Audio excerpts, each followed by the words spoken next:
Heavenly Father, this prayer is for Rick Casey, a man that has abandoned his wife and family, ran out and left them, was there for them at one point, but felt like you were talking to him. And I'm trying to figure out, Lord, why would you tell him, leave your wife, leave your kids, leave your family? Lord, we know that the voices and thoughts going on in his head are not normal. He's on the path of becoming like a Jim Jones. I'm not even going to call him Rick Casey anymore. For the past couple months or past year, I call him Jim Jones. He says his loyalty is to you, Christ. But at the Angel House of Healing, nobody can get that healing unless they worship Rick. See, Rick's loyalties to Christ, and everybody in the Angel House, their loyalties to Rick. In a way, it was a blessing to be separated from that group. At first, I spoke out of anger. I spoke out of like a need to feel like I needed to be a part of that group. But as I get more older and more wiser and I think about it, I have to fight fire with fire. Okay? The same people that are sick, the same people that want to play mind games. Okay, Lord? See, Rick Casey and Aunt Lillian Smith are two minds that are alike. They think alike. They're sick alike. They're both unmedicated.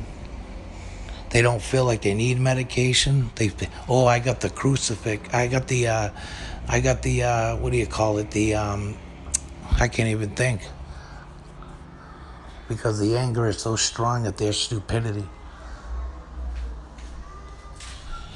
I got the communion. That's my medicine. Well, Rick, as I pray this prayer to you through God, that's not what you said.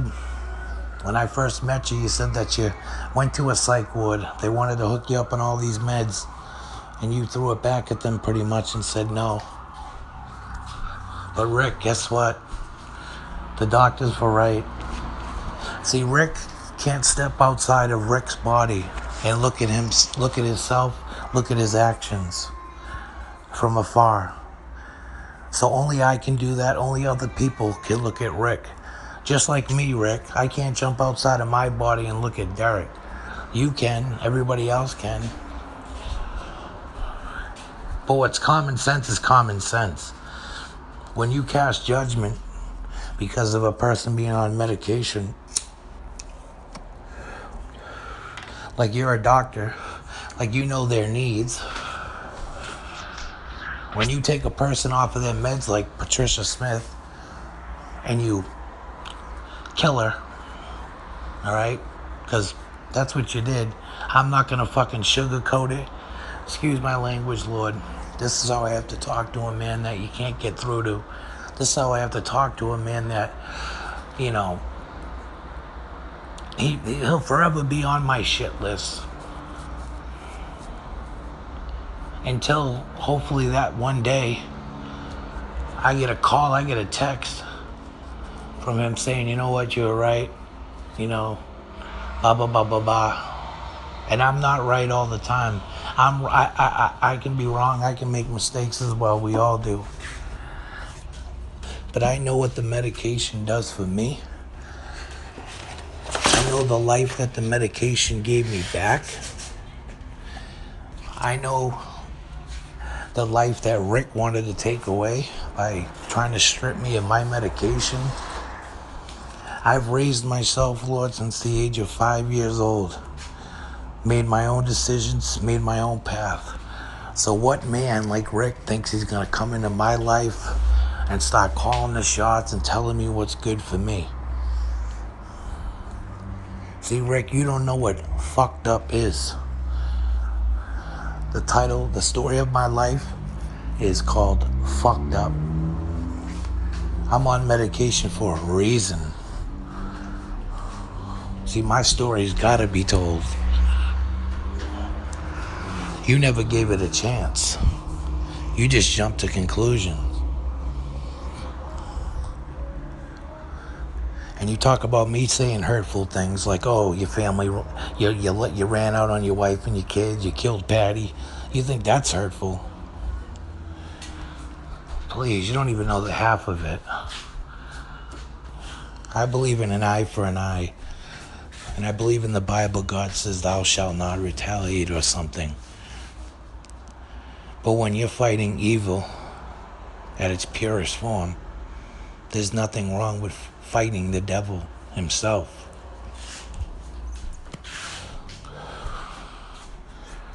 There is a thing called religious psychosis. You, Rick Casey, have it. My Aunt Lillian has it. And you two are the only two people that I've seen that have a severe case of it. You don't have to believe it. You can say it's this, that, whatever. All right? Because we all know you and Lillian have an answer for everything. Well, guess what? I got facts. All right? I got facts. And I'm going to keep telling them. I'm going to keep telling these facts randomly till they get through to your head, till there's a compromise. I sent you a text saying, hey, you know what, let's go grab a coffee, let's see if we can talk about these problems. And you pretty much said, fuck you, you piece of shit. To you, I'm a piece of shit. Fuck you, you're not worth my time having a coffee. Okay, if that's how you feel. But guess what? I don't always react right then in that moment. I react on certain nights like this. Could be months later, could be a week later, could be a year later. But I always get the last laugh because I'm not carrying around the fucking hurt of sick people anymore. My whole family on both sides are sick, and I've had to carry their load. Mom and dad both sick. Dad a fucking deadbeat. I had to learn to be a man by myself. I was a man at the age of fucking 8 years old before you were even a man. Alright? God gave you a wife. God gave you great kids. God gave you a nice home. But see what happens? The devil comes in many forms. And what happened, Rick, was the devil came in a form that you thought was God. When God said, get rid of your money, get rid of your house. If your family doesn't want to follow your religion, get rid of them too. But that was really the devil. And as soon as you did all that, Rick, and thought you were doing it for Christ, the devil said, sucker. What a dumb motherfucker. Oh, yeah. Why do you think the devil comes in the form of a snake? Why do you think the devil comes in the form of porn? Why do you think the devil comes in the form of drugs? The devil comes in many forms. Who's to say the devil can't come in the form of Christ? Who's to say that your mind's just not fucked up, Rick? Because I know it is. You want to know how I know? Because I've been around mentally ill people my whole life. Both sides of my family, my mom, my dad, my aunts. My whole life. I'm going to be 32, Rick. 32 years of being around mental illness, drug addicts, people that are sick, people on psych meds. So don't talk to me about medication, okay? Because to be honest with you, I hate medication. It took me a long time to get on medication and give it a chance. Because the life that I was leading was going to end up I was going to end up dead or in jail, one or the other, and it was going to happen real quick. 8 years of using drugs that got me nowhere, because the devil came in the form of them drugs and said, hey, I'll be your best friend tonight. But he didn't tell me that feeling was only temporary, and when I wake up in the morning, I'm going to need it again.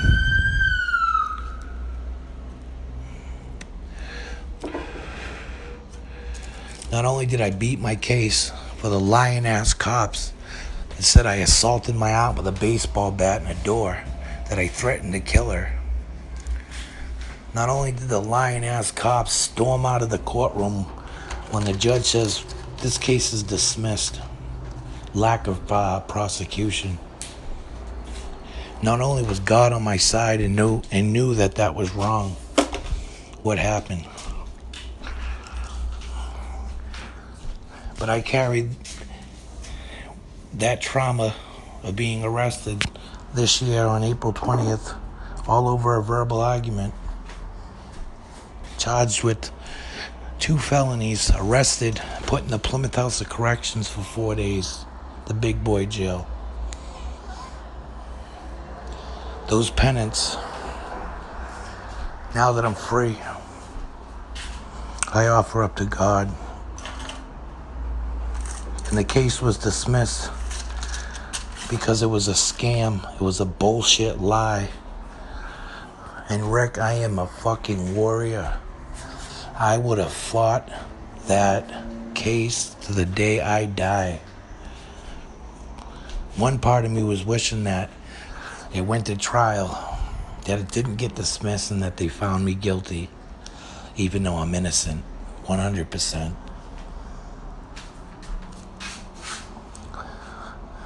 Because I was dying to go to the news. I was dying to take the money, however much I need, from a source that I know, a really close friend of mine, to get the best lawyers to sue the city of Abington and my aunt for the pain that they caused me.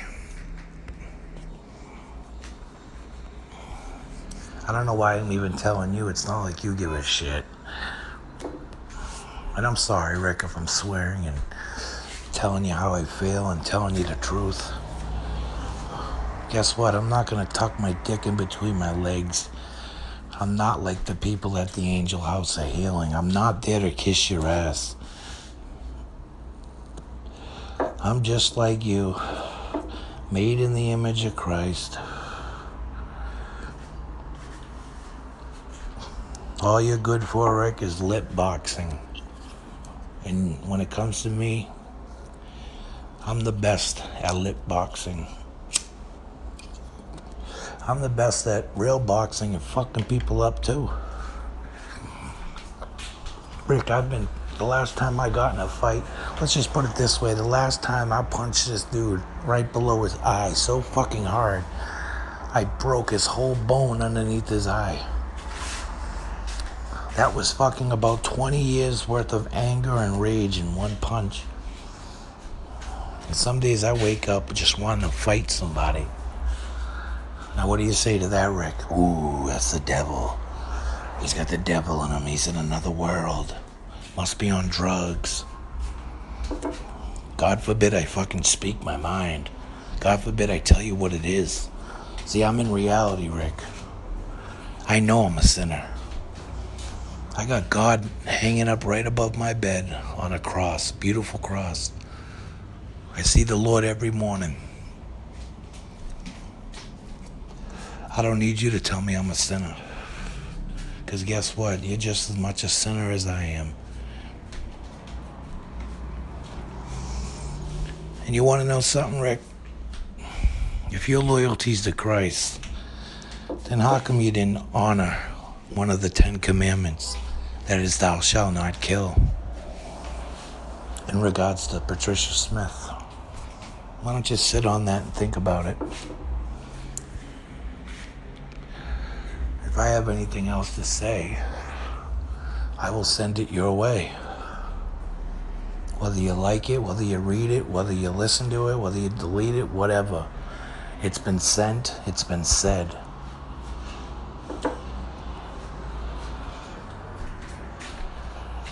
You're lucky I just haven't came to that area and just, sat on the curb and staked out who's coming in and out of the Angel House of Healing so that I can catch them when they go to the store and talk to them and free them and give them what they're really looking for. Rick, it's not an Angel House of Healing.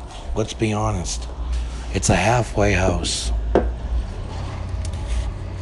It's a halfway house, Rick.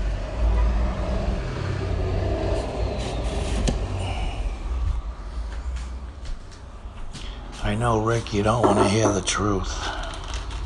I know, Rick, when it comes to my Suboxone, you think I'm married to it. You think it's my bitch. You think I wake up every morning, I put a strip under my tongue, and ooh, I'm getting so fucked up. Oh, I'm so high right now. Oh, I'm high. But you're dead wrong. You couldn't be any further from the truth. I put that strip under my tongue.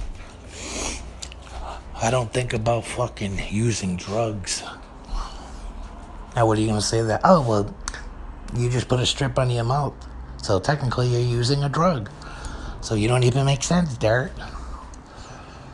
Oh, poor little Rick. If you knew me before the Suboxone, before I was on Suboxone, you think I'm a monster on Suboxone. You should have seen me when I was off of it. And on the Percocet and painkillers. That's a monster. Thank you, Lord, for that Suboxone that I wake up and take twice a day. Thank you for it saving my life. Thank you for me having a total nervous breakdown and collapsing and calling the ambulance 6 months after my mother died. Because I feel like it was her spirit letting me know that it's time for change. I don't have to be afraid. There's medication out there that'll help you. And since then, I drive a school bus. I drive shuttle buses. All different shapes and sizes. I got my CDL Class B.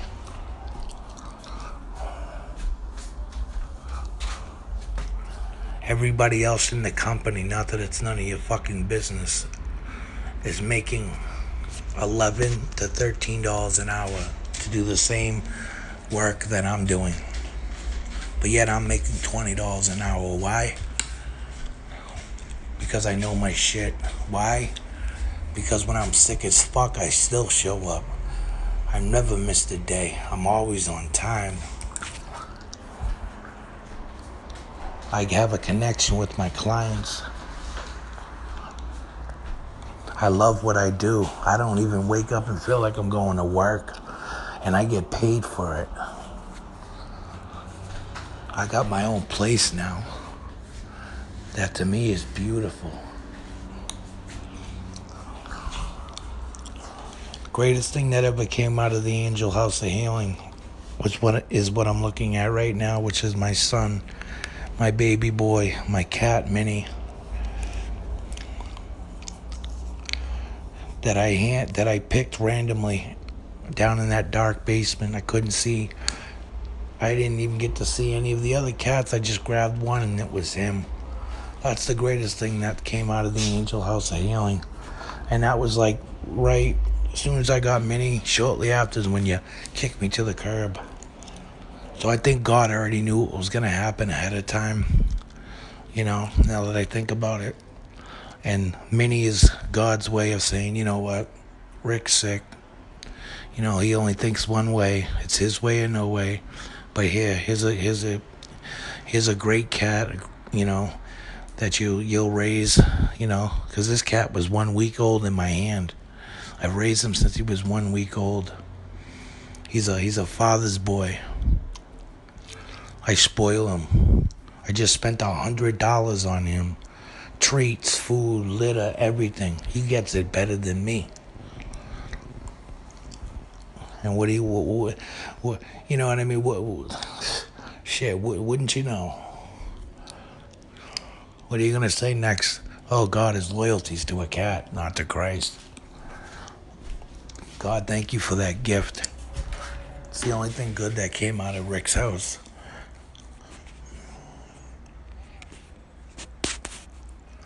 Lord, I'm going to end it on that note. I feel like I've said everything I need to say. Now, of course, you know, Lord, if it's your will for us to be able to compromise, I don't want to be part of your group, Rick. I just want to let you know that. I might have said that, like, you know what I mean, in the past or whatever. But I don't want to be a part of your group. I'd like to be able to grab a coffee as well as a Bible, sit down one-on-one with you, do a Bible study, and learn the truth straight from the Bible. Not from Derek's head, not from Rick's head. And I know this will never happen because you're going to carry a grudge. You're angry. You're upset. You can't be a bigger man and say, you know what? Let me go have a coffee with him. Let me go talk with him. Because my loyalty is supposed to be for Christ. If I'm a worker for Christ trying to get other people to follow Christ, then I'll do whatever it takes. But then again, it's Rick. As soon as the devil starts pulling at one of your people at the Angel House of Healing, bye-bye, kick him out the door. He's not godly enough.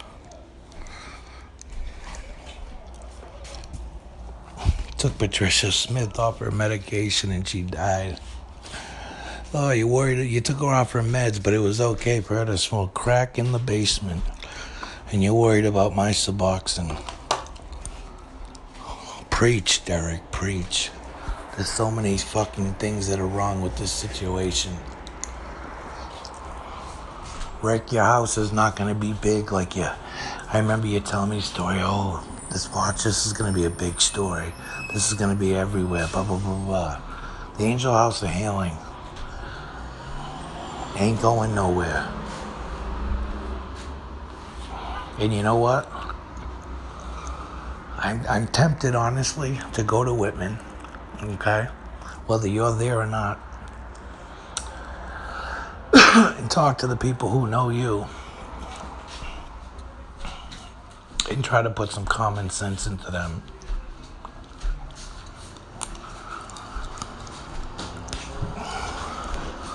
Because I feel like every day is a fight. And the more you keep getting up, the more I keep knocking you down. So you never know. I could be watching the Angel House of Healing. Yeah, that's right. Now you got my voice, you got everything.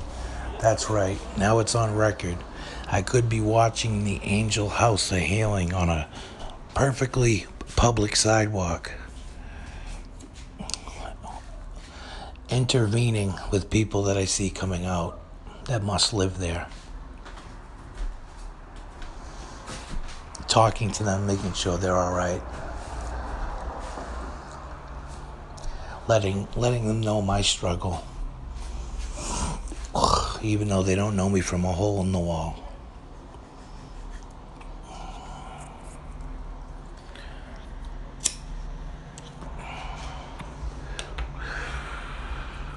You never know, Rick. I've also thought about starting a group many times, but I've been procrastinating on that one. You know what would be good? Just start a group right there in the church in Whitman. Right there at Holy Ghost. You know what would be even better?